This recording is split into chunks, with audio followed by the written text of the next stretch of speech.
stockpiling Bibles, gathering supplies, making bunkers, training children. Christians across America are getting ready. It's clear in the Bible that the end times are not going to be a fun time to be around. Dear Lord, thank you for this day. I believe there's going to be huge earthquakes. I believe there'll also be panic in the streets and the looting and killing that's going to go on for 7 years. They believe the apocalypse is coming because they read it in the Bible.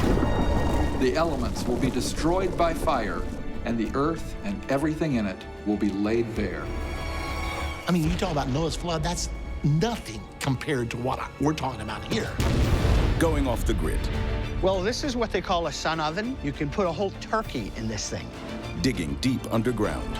It's approximately 14 feet down. Packing heat.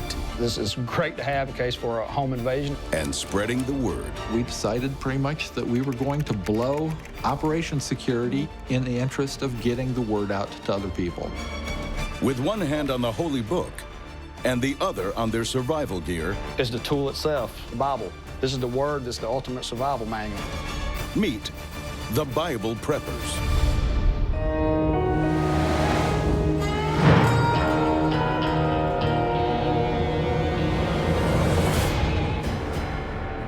Across America, preparing for Doomsday has become a national phenomenon. But now, a new type of prepper is taking the country by storm. They get their guidance from the Bible. To have everlasting life. I believe the Bible is the first and the main prepping tool out today. These Bible preppers use the scriptures to tell them what's coming and how to prepare for it. From the suburbs of Georgia to the deserts of Arizona to small-town Ohio, they're sounding a holy warning. Things are going to get crazy before the Lord returns.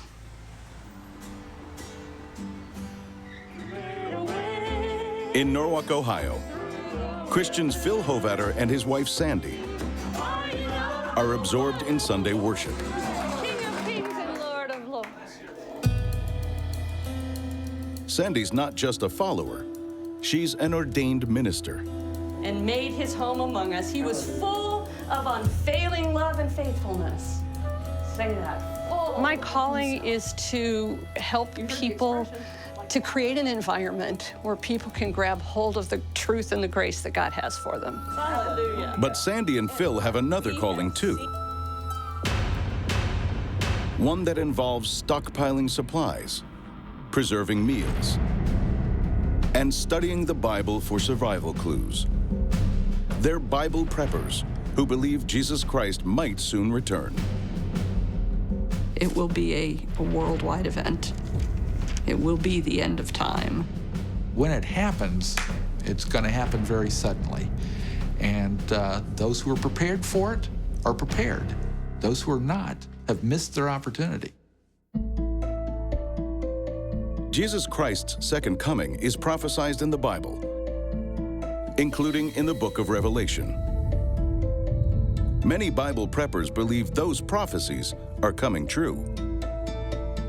When I first became a believer in Jesus Christ back in 1971, I was reading through the New Testament for the first time. I came to passages like Matthew 24, Luke chapter 21, the book of Revelations, where it talks about end-time events. There will be signs in the sun, moon, and stars. On the earth, nations will be in anguish and perplexity at the roaring and tossing of the sea. I was so gripped by those when I first read them, I said, he's talking about now. He's talking about today, my lifetime, right here, right now. That's been 42 years ago, and I can still look at those passages and say, you know, they're even closer to being fulfilled right now than they were then. The Bible warns that the time around the second coming will be marred by horrific events. There's going to be a lot of natural disasters of a scale and magnitude that we've never seen, truly going to be the literal biblical proportion type disaster. And along with that has to be just massive civil unrest. Which is one of the reasons the Hovatters have begun preparing. Okay, this is our basement pantry area. This is actually phase 1 of our food storage plan. These are things that you can buy at the grocery store. Soup in cans, dried soup, macaroni and cheese, spaghetti, sardines, all kinds of basic food products that would keep us going through a short to medium-term disaster of some sort. The Hovatters are just beginning their prepping. But one thing that makes them very different from ordinary preppers is what they choose to stockpile. We bought a couple of cases of Bibles as amongst the first preparations that we did.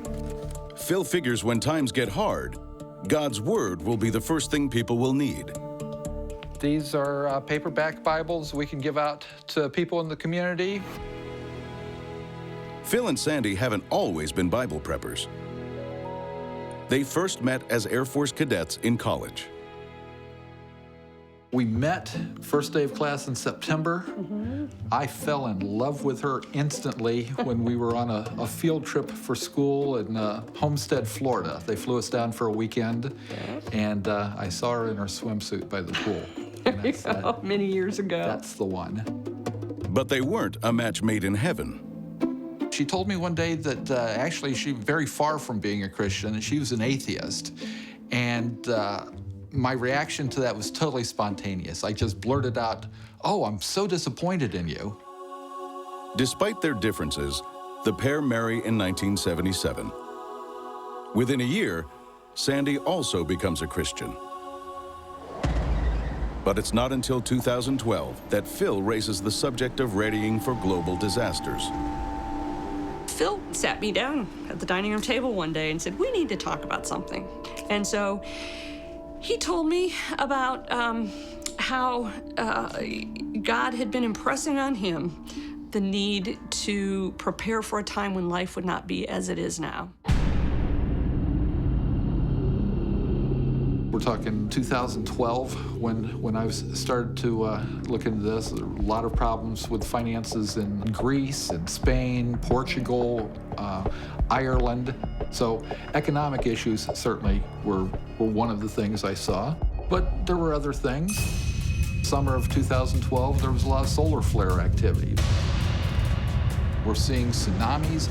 I mean, the word tsunami was not in the American vocabulary until 10 or 15 years ago. To Phil, all these happenings suggested the end times may be near, Well, we're gonna make Spanish beefy rice, right? and that a 7-year time of torment, known as the Great Tribulation, might soon begin. The Bible definitely talks about a tribulation time coming at the end times. And 7 years of very rough going. Well, it's gonna taste just like the Spanish rice that your mama used to make. That's why instead of watching a game on a Monday night, the Hovatters are vacuum sealing meals to see them through whatever disasters lie ahead. All the way. Okay, you want to get the hose out? Okay. Seat that firmly.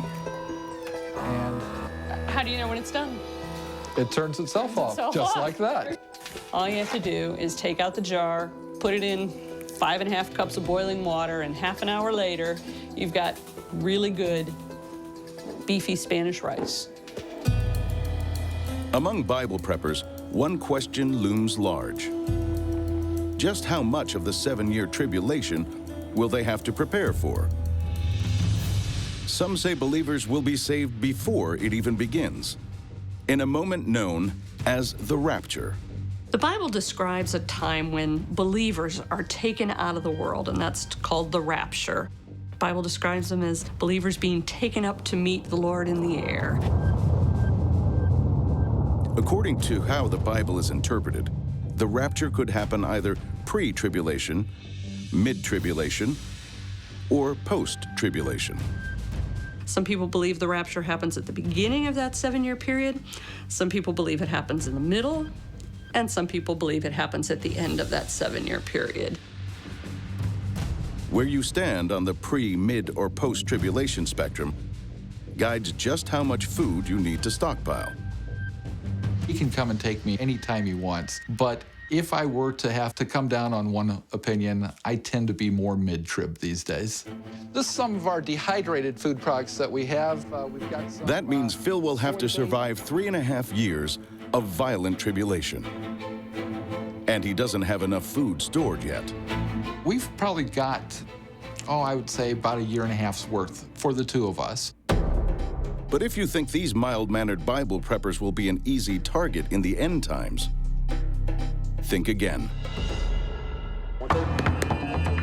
Coming up, why some Christians are training in survival. Father's name we pray. And self-defense. It's going to be so much chaos and panic. People are going to be starving. They'll having to eat each other to survive. Since Christian couple Phil and Sandy Hovatter became Bible preppers, they've had to learn some unexpected new skills. I consider a firearm to be used as a Weapon of last resort, but last resort in cases of protecting our person and hopefully never our property. But, you have to do what you have to do in order to survive. Just because the Hovatters are Christians who love thy neighbor doesn't mean they're not ready to defend their preps. if you had told me 1.5 years ago that I would have, I think it's 8 handguns, and that I would be able to shoot them, I would have said, you're confusing me with some other Sandy.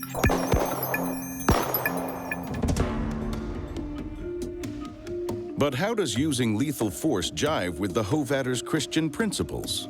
From a Christian perspective, the 10 Commandments in common English say, thou shalt not kill. A better translation of that passage would be, thou shalt not murder. God doesn't sanction murder. God has sanctioned a lot of killing over the course of human history. He calls nation to go to war against nation.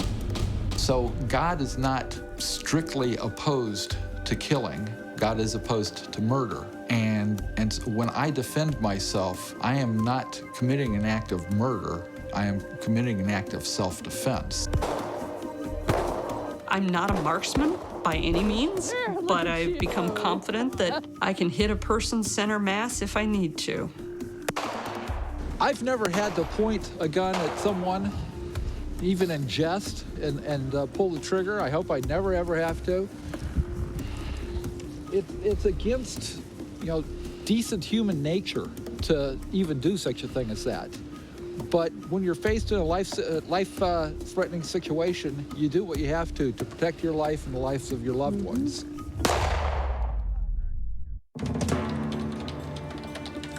What makes Bible preppers different from other preppers is that many want to help others survive the end times. We started our website called The Approaching Day Prepper. We post articles on there. We are sort of chronicling the types of preps that Sandy and I are doing, and also sharing the tips and tricks that we've learned. While most preppers like to keep their activities secret, for Christians Phil and Sandy, it's about spreading the word. A lot of preppers, most preppers I would say, keep their activities on the down low. They're quiet about it because of the very thing that Sandy said about, if you say something, if people's first reaction is, oh, if anything goes wrong, I'm coming to your house. Well, not only are they going to come to your house, but they're going to bring everybody they've ever told about you to your house. And their whole family. And suddenly the situation becomes unmanageable. And so most preppers practice what they call operations security, OPSEC, where they keep their preparations private and quiet. We decided pretty much that we were going to blow operations security in the interest of getting the word out to other people. This is what we are doing. We want you to do it too. As new preppers, we felt like we had a different voice. The voice that says, you don't need to be stressed. You can do this in a calm way and with faith. And you can do it by taking these baby steps. And once you've got the baby steps, then you take the next steps. Phil and Sandy believe that God will look after his flock, but they also have to look after themselves. We see back in the days of Noah, God warned Noah of the coming flood, and Noah went and built a boat. God didn't provide the boat for him. God didn't provide all the supplies for him. Noah had to do the work. So God always works with people in partnership. I want to be ready if life changes. I don't want to be the one who is totally incapable of living in that new way. That's why I'm preparing, you know? That's why I'm learning how to build a fire. You know, when was the last time I built a fire? When I was a Girl Scout in 7th grade or something? I don't know. As for when Jesus is due back, Phil's not ready to put a date on it. It's been 2,000 years. It might be another 2,000 years before Jesus comes again. I don't know. But everything's in place. There's nothing I see that would prevent it from happening very soon. Meanwhile, 700 miles south in McDonough, Georgia, there's a whole family of preppers who also take their cues from the Bible. It's like Noah, he told him to go out and prepare. He told everybody to, hey, come with me, help me prepare. They didn't listen, they thought it was a joke. But it happened. Father's name we pray.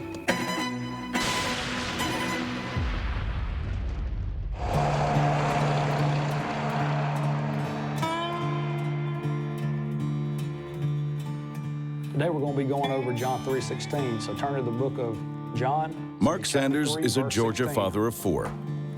For God so loved the world that he gave his only begotten Son. He's a good Christian who fears God. Should not perish, but have everlasting But life. his greatest fear So it says, is "For not God so being loved ready the for the world disasters he's read about in the Holy Book. In the Bible, it states that in the times comes during the tribulation, it's going to be so much chaos and panic. People are going to be starving, having to eat each other to survive. So Mark's begun preparing his family. He believes prepping is part of every Christian father's God-given role. If it was a stiff snatch, I believe, being the man of the family, I believe God's given me certain skills, the ability to prepare, and the mindset. It's a role he sees outlined in the Bible's Timothy chapter 5. But if any provide not for his own, and especially for those of his own house, he hath denied the faith and is worse than an unbeliever. It states that if I don't prepare for my family and friends, and especially my immediate family, that I'm gonna be worse off than a non-believer. What I have here, I have a bug-out bag. It's for me personally. It's to put anything you can put in there to survive on. Fire starters, food, cook kits, medical equipment, your shelter, that sort of thing. Here we have my hatchet. You gotta have your flint and steel to start fire. What are you gonna do? If the trucks stop rolling because they're out of fuel, there's not gonna be a grocery store around where you can just go pick up the nearest hamburger. And the very last thing, but it's the first thing you should put in your bag, the Bible. I believe you should have the Bible with you in your bug-out bag, because that's gonna be your manual and your word. This is the ultimate survival manual. It will give you all the answers, and it has the Word of God in it. Guys, first thing you have to do, we had to find some dry wood. You gotta start off with little small pieces. Might take a few shots, hopefully not. It's what Mark sees in the Bible that sends him out into the woods, training his family to live without the conveniences of modern life. There's certain scriptures in the Bible that I believe I take it as preparing. Once we get a fire going, guys, we gotta put something over the top to put the pots and pans on, because if you don't have a metal grill or something, what else you gonna have? Just Plus like you gotta have Noah's Ark, he told him to get every kind of food that's available for the people and for the animals. So around here, we're just gonna use some of this wet wood. So we got to keep prepared to get through the hard times. Mark thinks one day soon, We have a trigger system here. his kids' lives may depend on knowing survival Just to hold skills, that up. like how to set a trap for wild game. We're gonna build a snare for a larger animal like a deer, and if we do drop it lower, you could catch a coyote, bobcat, fox, or something like that. It's gonna run, it's gonna hook his neck, it's gonna come through here, pull it. When it pulls tight, Everybody thinks this prep and stuff's just absolutely crazy, but in the old days, that's how they lived before we're doing now. We're just used to having a bag of potato chips at any given time. Now, pretend you're a deer. It's just going back to what probably our grandparents are doing, especially our great-grandparents and before them. Dear Lord, thank you for this day. Thank you for this time we had together, Lord. And thank you so much, Lord, for blessing us with this deer we have. Once you have killed an animal, throw deer meat in a skillet, cook up some potatoes you grow in your garden, some carrots, some peppers, whatever you have. Teach them how to cook it up. Mark believes that during the coming turmoil, knowing how to get by out here in the woods could be crucial to survival. This is the way to do it in the bush. Survival. 2 Peter chapter 3, verse 10. The heavens shall pass away with great noise. I do believe when he returns, there's going to be natural disasters. I believe there's going to be huge earthquakes. And the elements shall melt with fervent heat. There'll also be panic in the streets and the looting and killing. It's going to go on for 7 years. And the earth also, and the works that are therein shall be burned up. He said he's going to release his anger, and it's going to be unlike that you've never seen before. So the baby to be born will be holy, and he will be called the Son of God. Every Sunday, Mark and his family attend their local church to prepare themselves spiritually. But after the service, there are preparations of a different kind. 1, 2, 3. 1, 2. 1, 2. One of the first things that we were training on, that I started them on, is boxing. 1, 2, 3. You teach them the jab, the cross, and the hook. Mark's Christian faith has led him to value his family above all. And in the end times, he wants them to be able to defend themselves. Today we're going to go over a simple gun disarmament. It's going to be one handgun. It is plastic, it's fake. By no means do you ever point a gun of any type to anybody. This is a training gun, all right? All right, point that at me, Dean. I don't have anything here. These Christian kids, 11-year-old Nicole, 10-year-old Dean, 9-year-old Joshua, and 7-year-old Summer won't be turning the other cheek. No, come here. Let me show you real quick. You got to step forward that foot. Turn sideways, step forward. Now step back. I wouldn't say every kid needs to learn how to do this because it is dangerous, but sometimes you might not have any other choice but to try to disarm a gun. Put your hands up. Like his kids, Mark's wife Haiti is on board with the prepping lifestyle. I think about it often because we never know when something's gonna happen. We gotta be prepared. You never know when you're gonna be in a situation where you're gonna need it. Lay your head down on mine and push it forward. Yeah, I'm teaching my wife, Haiti, some hand-to-hand combat, because that's real important for females to know, because if they get attacked, normally they're a little weaker than a man. They're gonna end up on the ground, so they gotta know how to defend themselves. Squeeze. Like other Bible preppers, Mark wants to help other believers prepare. So he has started a web channel to tell them how. It's going to be the warning from this right here. He says sourcing water should be #1 in everyone's end-time survival plan. 1 month supply of food. Food should be #2. Go ahead, little single shot. And the third essential? 12 gauge. And I believe the third thing is going to be firearms. You got to have a means to protect yourself. You got to have knowledge of firearms, different ammo, when to use it, when not to use it. Mark is armed for the apocalypse with a 7.62mm rifle, 38 revolver, 45 pistol, 9mm pistol, 12-gauge shotgun, 410 shotgun, and a military-style AR-15 assault rifle. Some of these guns are for hunting. You can kill anything from a squirrel with a smaller caliber, a rabbit, all the way up to deer, elk, moose, whatever you get your hands on if when times get tough. But other weapons are for self-defense. So this is great to have in case for a home invasion or somebody wants to get a little crazy and come in on you and try to take what you've worked for. I believe God allowed us to have weapons to defend ourselves. I wouldn't think twice about using a firearm if it has to do with protecting my family and myself and my friends. He hopes it won't come to that, because his fourth essential tip for when the tribulation starts is get out of town. Way out of town. because when it gets bad, people are gonna come loot and take what we have. So we have stuff stored out in different places. We have a place in Kentucky where we keep a large amount of food, large amount of water. That would be our meetup place. It's kind of hidden away, so we'd get out of this area. According to Mark, the most significant prepping advice of all within the Bible is that Jesus and the Great Tribulation could come at any moment. In Matthew 24, it states that you don't know the time or hour that the Lord's coming. So in my eyes, that's telling me I better be prepared. It could be now, 5 seconds from now, it could be 1,000 years, because you do not know. So I believe that is a huge sign to always be prepared. Don't ever turn your back on it. But there are many different views on how to be ready. Coming up, one Bible prepper who may have the ultimate preparation strategy. Satan and his fallen angels are standing outside that door right now, puking their guts up about me telling the truth about how to be prepared for this end time.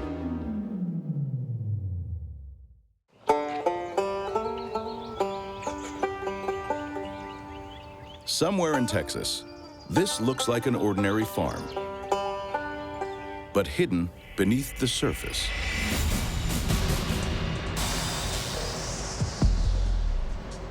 We've done the food, off-grid solar power. Just about everything has been prepared for. The prepper who lives here would like it to stay hidden, so he doesn't want to reveal its exact location or his whole name. He just wants to be known as Alan. I've spent several $100,000 trying to be prepared. Alan's a father of 2 and has been married for 29 years. He first started prepping when he noticed the world around him was changing for the worse. When you live 50 years and you start out in a society that's one way and you see it start to change extremely to the other side, then yeah, there's a fear that things are changing in the world. And it's pretty clear in Revelations what we're facing. You know, everything that's mentioned, earthquakes, wars, rumors of wars, pandemics, they're all present. Convinced the prophesied end time was near, Alan began readying. I started by moving to the country, and then as things progressed along with the almost financial collapse in 2008, I started getting real serious about preparing. Serious enough to dig a bunker deep below his farm.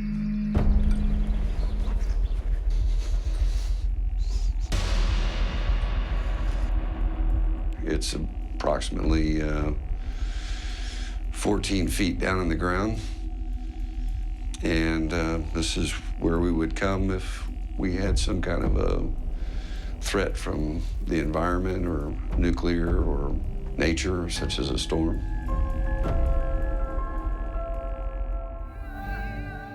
Alan believes in a post-tribulation rapture, which means enduring all 7 years of tribulation.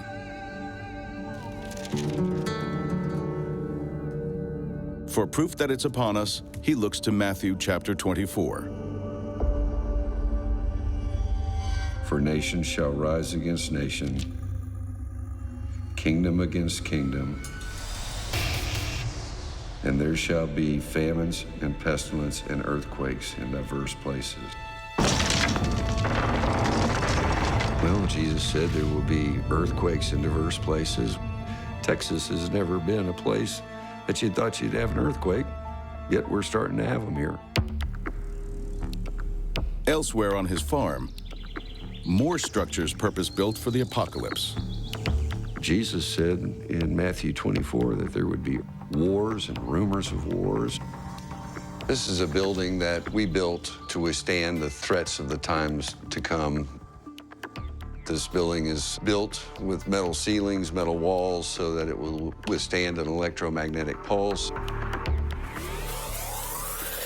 biggest concern from an electromagnetic pulse is a nuclear weapon being set off above the United States, which would send out a wave that would literally melt wiring and electronics. And so to protect it, the wiring has to be shielded. Basically what we do is we build what's called a Faraday cage, and that consists of a metal layer between us and the outside that's grounded that would catch this wave and divert it into the ground. It's an airtight building so that it'll withstand contaminants from breaching in the walls. We have food storage here. You have to really think out about, I may be eating this stuff for the next 3-4 years. It takes a lot of time and a lot of preparation. And this is just the tip of the iceberg of the things that you try to do in order to be prepared. Alan's prepping has taken years, and it's cost him a fortune. These are the batteries that power is stored from the solar cells. And we have 26,000 pounds of batteries right here. That represents 120 individual batteries in these racks. About $120,000.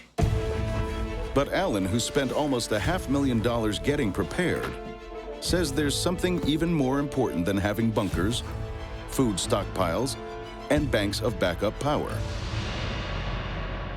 It's having faith. I guarantee you, you can't see it, but I'm surrounded by God's angels right now. And Satan and his fallen angels are standing outside that door right now, puking their guts up about me telling the truth about how to be prepared for this end time, because he has no power over me anymore.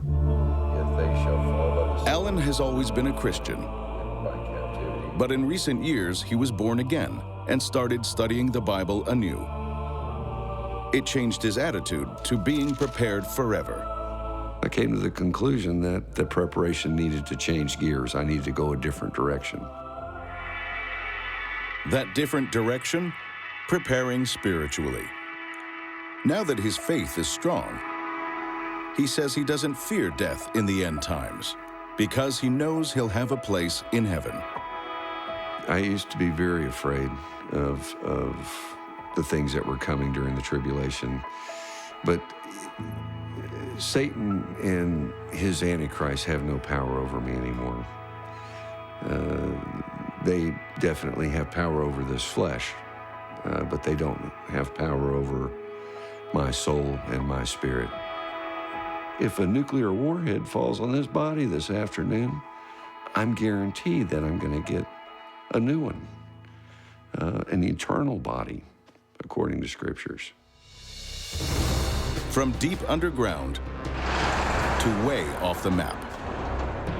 Coming up, the Bible prepper who sees dark days ahead.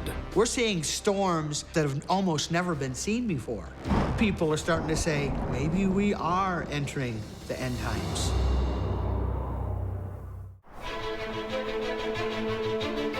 Across America, devout Christians are preparing for disasters predicted in the Bible. Be prepared and stock your food and be ready. Food is going into storage. Children are being trained. Guns are being stockpiled. And in Texas, Bible prepper Alan spent years getting prepared for every possible scenario, including the crash of America's currency, when he'll start trading in gold. You can just barter with it. It's a means of barter. People recognize gold as a store of wealth, as something of value. The face value of this coin is $50, but in actuality, at the time that we're currently in, this coin's worth about $1,300 to $1,350.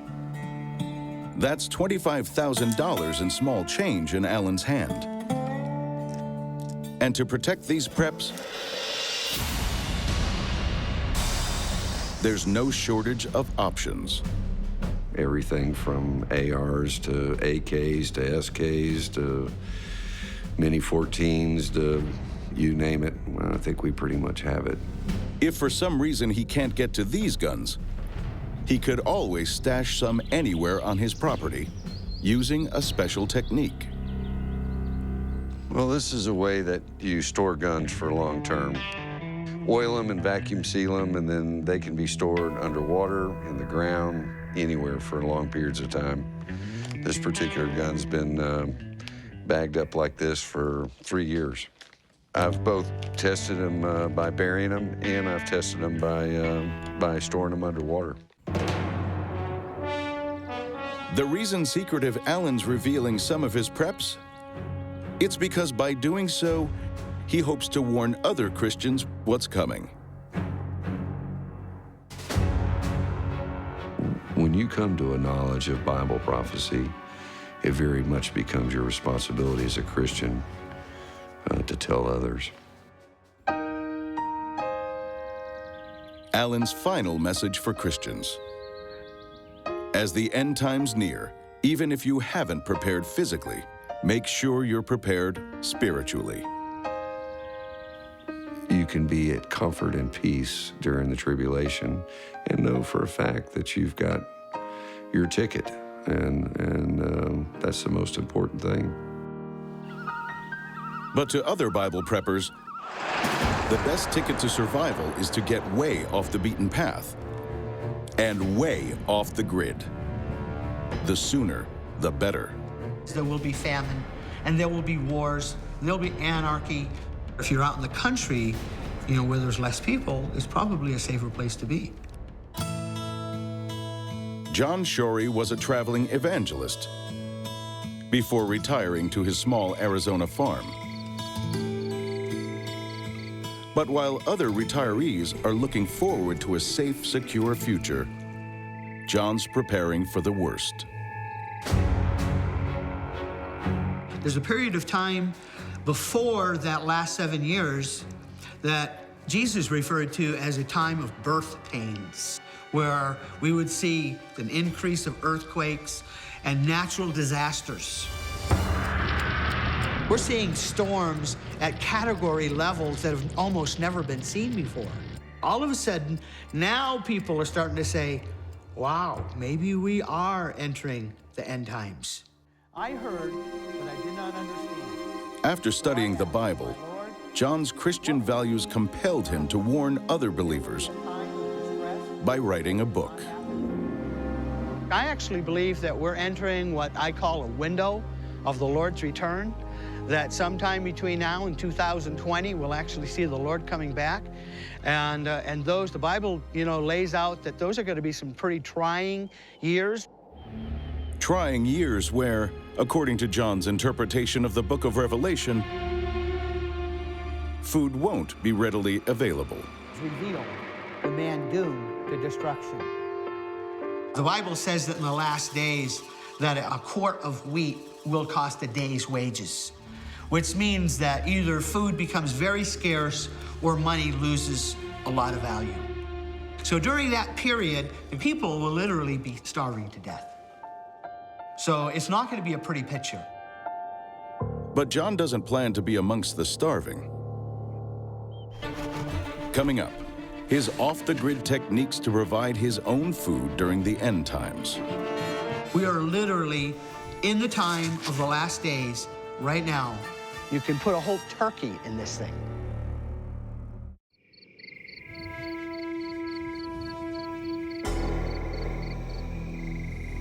In deepest, driest Arizona, John Shorey is attempting to turn a patch of desert into a haven from the horrors of the Great Tribulation. All of these people that were scoffing and laughing at Noah, but when the rain started falling, they were all knocking at his door saying, "Can I come into the ark?" John used to believe Christians would be raptured or saved before the Great Tribulation, but now he's firmly in the mid-tribulation camp. And with mid-trib, my position is showing that we will go through 3.5 years of tribulation. To survive those 3.5 years, John's aiming to be self-sufficient. So he's got over 20 chickens and guinea fowl. growing 60 nut and fruit trees, maintaining up to a dozen beehives, and storing 6 months of water. We've put in 2 5,000-gallon tanks so that when we're not using water, we can fill up that as our reserve. We could literally see infrastructure going down. We could see the grid go down to where water's not going to come out of your tap anymore. And so people should have, barrels of water or some way of storing extra water, because without water, we're in trouble. John's also figured out a way to make the desert bloom. He's transforming its infertile soil into farm loam ideal for cultivation. Well, this is actually where I'm currently composting. And basically what I do is I pick up anywhere from 2 to a dozen boxes of throwaway produce at a local grocery store, and I just keep spreading it out in layers. And there's hundreds or over 1,000 worms in this bed making fertilizer. You're getting this rich, brown, excellent texture soil that things just can grow very well in. When his greenhouse is completed, John and his family will be able to live indefinitely off the produce they grow. And after harvesting his crops, John's got an off-the-grid way to turn them into a meal.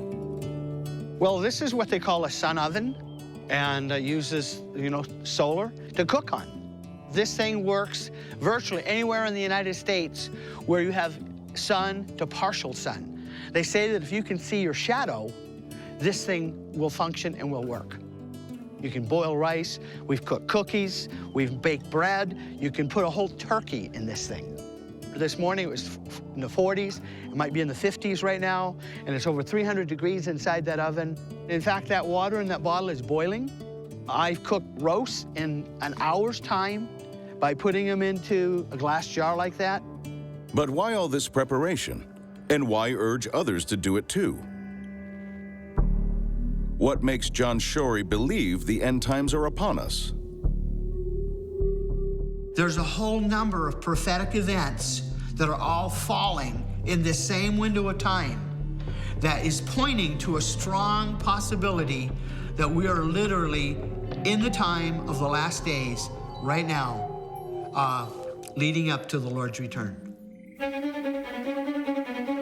He says if you read the news, the signs are everywhere. Like the conflict in Syria, which he believes aligns with a prophetic Bible scripture. Because in Psalms 83, it says that Damascus will be destroyed, never to be inhabited again. Well, this prophecy's never been fulfilled.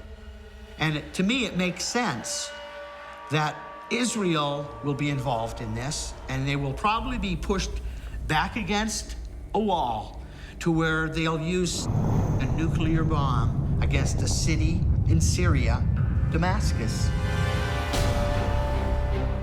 But John Shorey's not the only one sounding a warning. In Texas, there's a pastor so sure the end times are coming, he's built his reputation and his business on it. So it's been this way for quite a while. We're talking about an apocalyptic event of unprecedented proportions.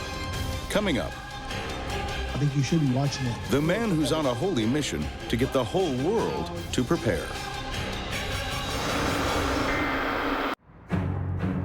In Dallas, Texas, a business owner is planning renovations. This thing we got to do is to seal it so that radiation cannot get in. He wants to shield his studio from a nuclear war that's prophesied in the Bible. We're talking about an apocalyptic event of unprecedented proportions. I mean, you talk about Noah's flood, that's nothing compared to what we're talking about here.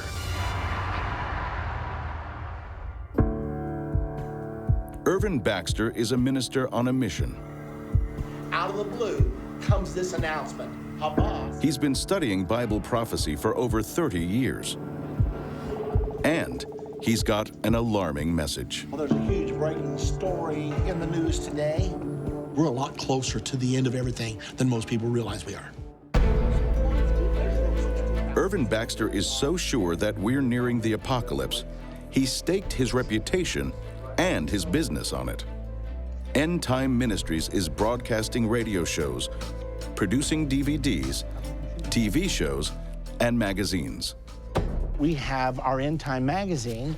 This is published bi-monthly. It goes out all over the world. Irvin Baxter's got thousands of followers worldwide and 40 staff, including his daughter, Kara. We have all bought into Irvin's dream and into his vision.